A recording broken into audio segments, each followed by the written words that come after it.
Isaiah chapter 66 and verse 10. Rejoice ye with Jerusalem, and be glad with her. All ye that love her, rejoice for joy with her. All ye that mourn for her, that ye may suck and be satisfied with the breast of her consolation, that ye may milk out and be delighted with the abundance of her glory. Brakata Yahweh, Brakata Yahweh Shai, Brakata Yahweh, Brakata Yahweh Shai, Brakata Yahweh, Ba'ashem Yahweh Shai, Ba'ashem Recha Kodash, double honors to the apostles and the elders of Great Millstone that rule well. Bless and salutation to the men that purchase with sincerity and in truth. To the sisters who listen in silence, sincerely we say Shalom. Alright, and as the scripture say, rejoice with Jerusalem, right, with the motherland, Israel. But that not speaking about rejoicing now in these times, because we see what's going on, the defilement of the land of Israel, land of Jerusalem, right? So that's speaking about in future tense, you know, future tense. In that time we will be rejoicing with the hopeful elect, you know. But lower down speaks the mass. Yeah, so lower down, I will read from verse 14. It says, and when ye see this, your heart shall rejoice, and your bones shall flourish like an herbs, and the hands of Yahweh shall be known towards his servants, and his indignation towards his enemies. For behold, Yahweh will come with fire, and with his chariots like a whirlwind, to render his anger with fury, and his rebuke with flames of fire. Now I'm gonna try this here in the NRSV version, right?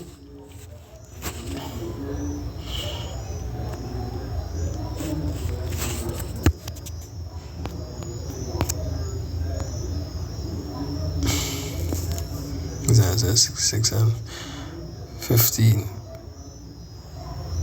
I'll read from 14. It says, you shall see, and your hearts shall rejoice, your bodies shall flourish like the grass, and it shall be known that the hand of Yahweh is with his servants, right? Which is his servants. His servants is elect. You see? Is elect, right? And his indignation is against his enemies, right? What is the same thing? It says, for Yahweh will come in fire, and his chariots like the whirlwind, to pay back his anger in fury, and his rebuke in the flames of fire. For by fire will Yahweh execute judgment, and by his sword on all flesh, and those slain by Yahweh shall be many. Right? Those slain by Yahweh shall be many. Right? And who gonna be slain?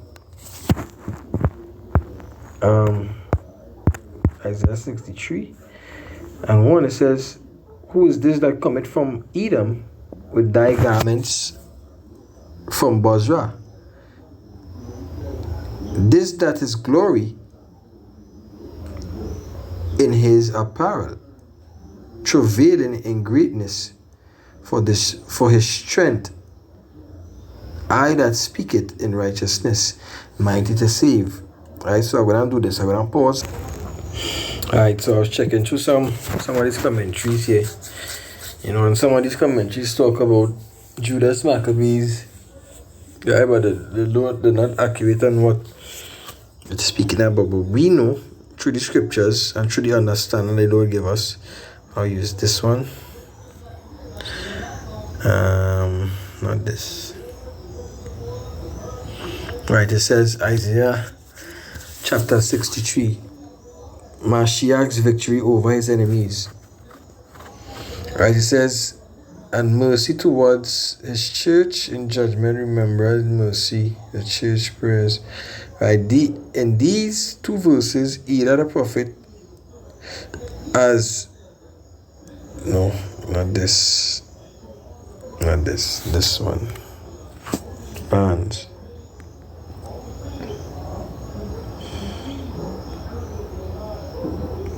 Right, it says this chapter and the following relates to the same general subject and should not have been separated. The subject with which they are introduced in the destruction of the enemies of God, right? Or the enemies of Yahweh Bashem Yahshai, right? And who's our enemies? Numbers, I think it's Numbers 9 and 11, right? The heathens, right? The Amos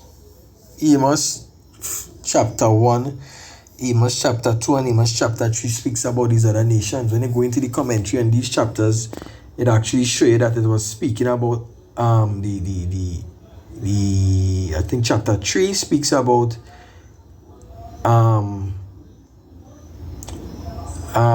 Moab and Ammon, right? The destruction of them, right? Chapter 1 speaks about, I think is EDOM or the let me see. Let me see.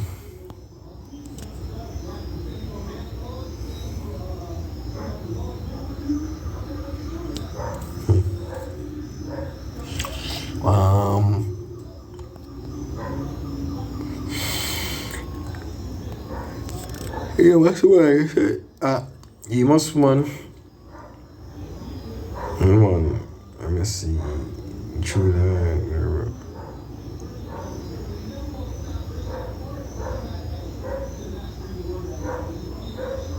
Punishment.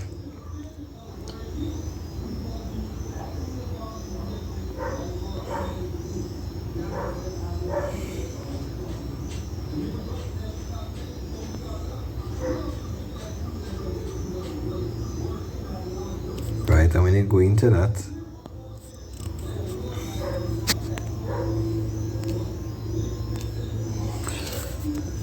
let's be a minute, that's fine.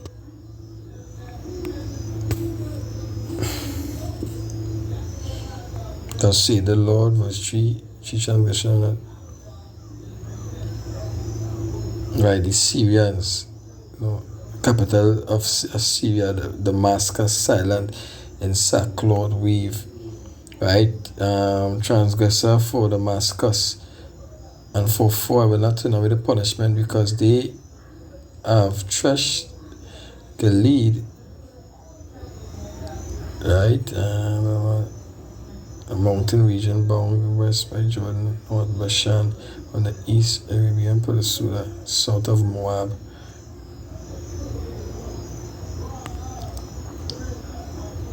Right. So when you go into this, right, the commentary, the order of God's threatening seems to have been addressed to gain the hearing of the people. The punishment is the first denounced upon the enemies, and that for their sins directly or indirectly against themselves of God. Right? Then as to those enemies themselves and others, as not of place or time, but of their relations to God's people. It begins with their most oppressive enemy, Syria, then Philistia, right? The old and senseless, although less powerful enemies than Tyre, right? So yeah, Syria. So it gave you for 3 transgression, Gaza, right?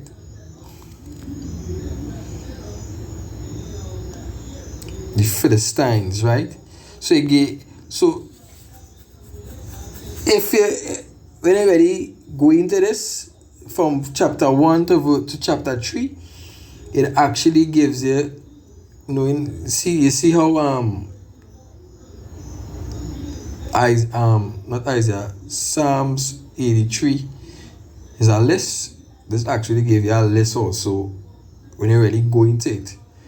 It gave you a list of nations that the Most High Yahweh Shemeshai go in and destroy for his people, for the nation of Israel.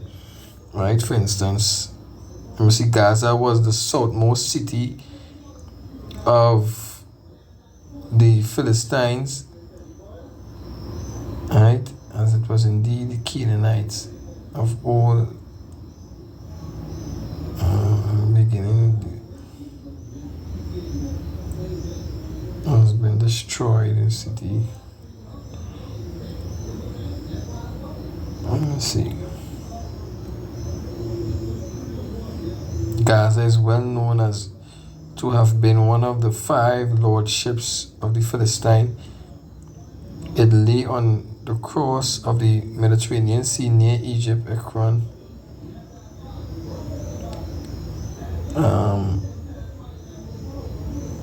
People, Ekron, Ashdod, and Ashkelon were other minorities, and the same people which are here equally treated with Gaza. The captivity mentioned here, they refer to inroads and incursion made by the Philistines in time of peace.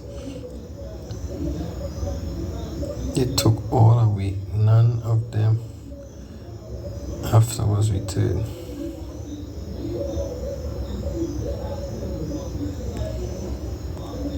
Yes, now.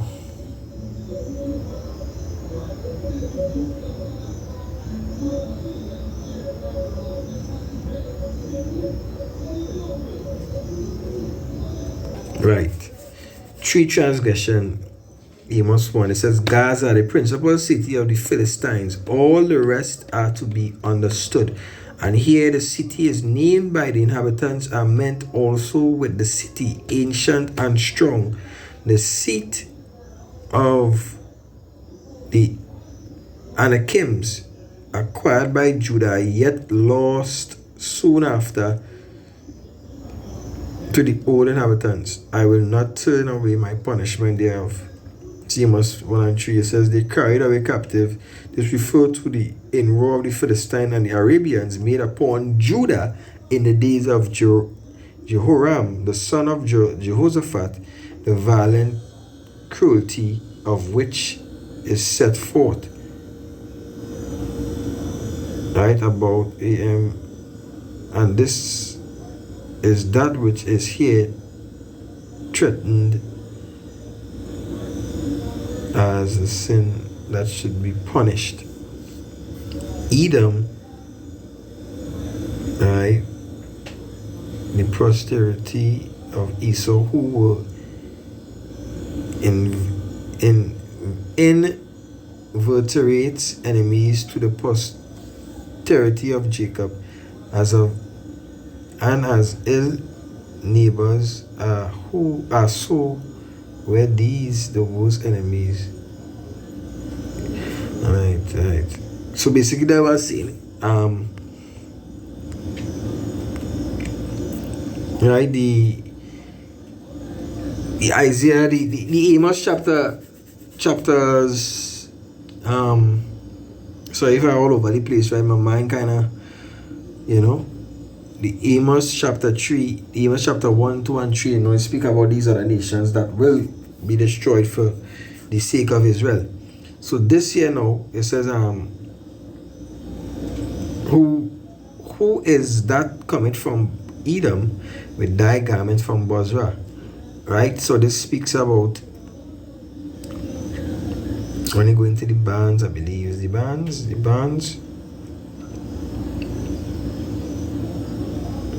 Right. It says from here, it says the prophet sees in vision a magnificent conqueror stained with blood of his enemies returning from Edom and from the capital Bozrah, a warrior flushed with victory, unsubdued, unweakened, right? And coming with the pride and statelessness of conquest. Who he is the object, the inquiry, and the answer is that he is a great and holy deliverer. Who is the great and holy deliverer? Yahushai, right? So, and even now further down, it started telling about Judas Maccabees. It says, why his glorious robe are thus polluted with blood? Because also a question of intense anxiety. The reply of the conqueror is that he has been sent. He has been fought to subdue mighty foes. Right? Speaks about what these mighty nations. That he went alone, and there was none that could aid, and that he had trodden them down as a treader of grapes treads in the winepress. The whole image here is that of a triumphant, blood-stained warrior returning from conquest of Idumea, right? This is Edom, who is referred to has been a question in which interpreters have greatly differed options. The following are some of the options which have been expressed. So some refer to Judas Maccabees. This has the opinion of Gretius, who supposed that it was designed to represents the conquest of Idumea, 1 Maccabees 5:1-5. But against the interpretation, there are insuperable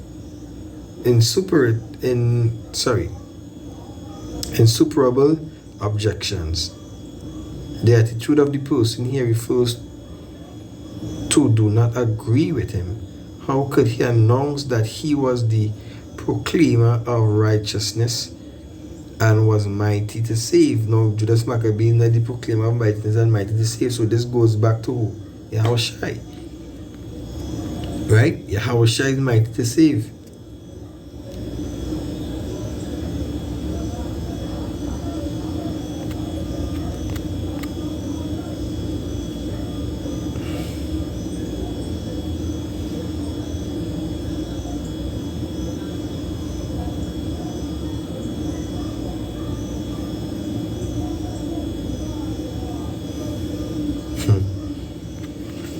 Right, I stray a lot, I ain't gonna lie.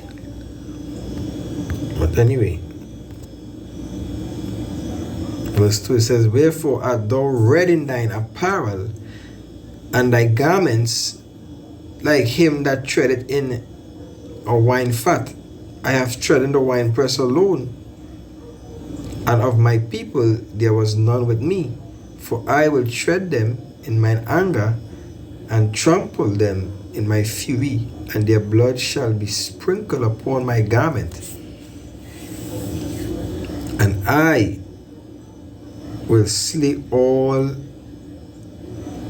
my raiment. I will steal all my raiment, for the day of vengeance is in my heart, and the year of my redeem is come. So let me see what this was speaking about. Right?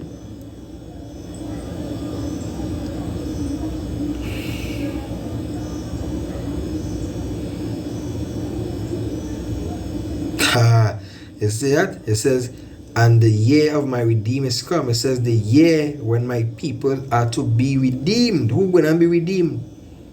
Israel. Right?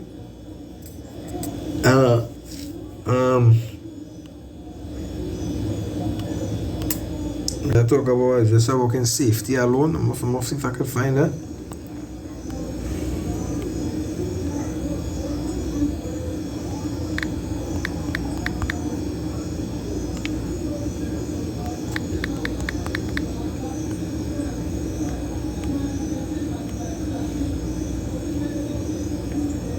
Israel then shall dwell in safety alone. The fountains of Jacob shall be upon a land of corn and wine.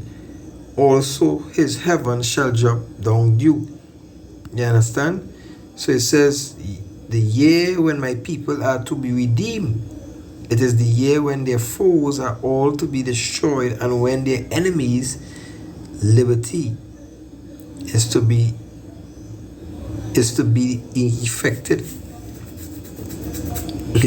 Right? This refers to Yahushai. This refers to the nation of Israel being redeemed. And who gonna redeem them? Right? With the scripture called Yahushai. With the word like we call Jesus Christ our Redeemer. Right? It says, I looked and there was none to help. And I wondered that there was none to uphold. Right? My own arms brought salvation upon me, and my fury. Now you see what this speaks about.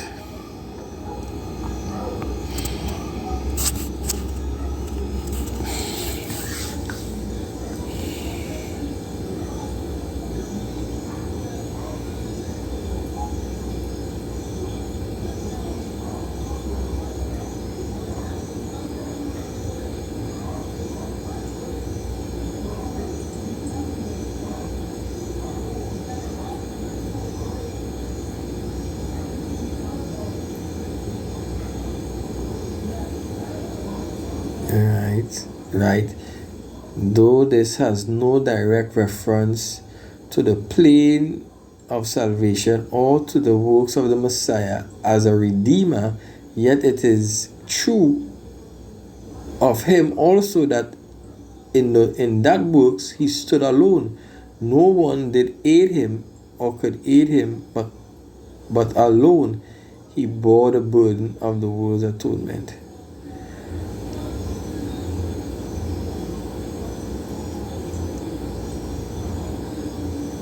Right, we know this speaking about Yahushai. Yeah. Anywho,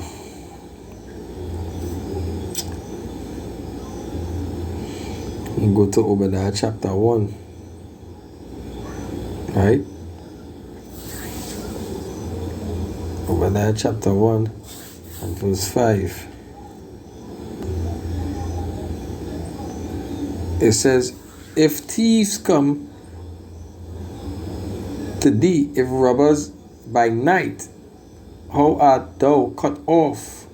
Would they not have stolen till they had enough? If grape gatherers came to thee, would they not leave some grapes? How are the things of Esau searched out? How are the hidden things sought up? Right? I'm gonna jump.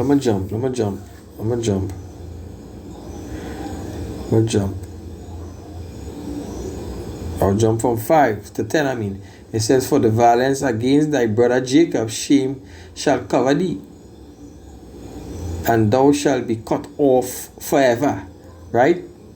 And this speaking about Esau. It says, in the day that thou stoodest on the other side, in the day that the strangers carried away captive his foes, the foreigners entered into his gates and cast lots upon Jerusalem, even thou was as one of them. Right? Jump in. So it speaks about what? Esau being cut off. Right? Forever and ever. Alright,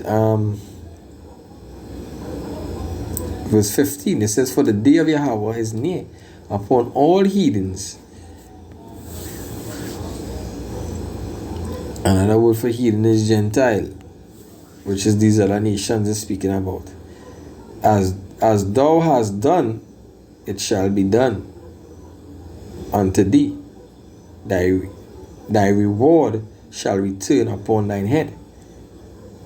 For ye have drunk upon my holy mountain, so shall all heathens drink continually. Yea, they shall drink, and they shall swallow down, and they shall be as though they had not been. So they shall be, really in a different translation. Right? For as you have been drinking of the holy mountain, so will, and who drinking of the holy mountain? Esau, right? They taking every nation natural resources around the world, right? They took the nation, the original people from out of the land, and placed these fakers over there, right? It says, so will all the mountains go on drinking without end. They will go on drinking, and the wine will go down their throats, and they will be as if they had never been. Alright. Okay.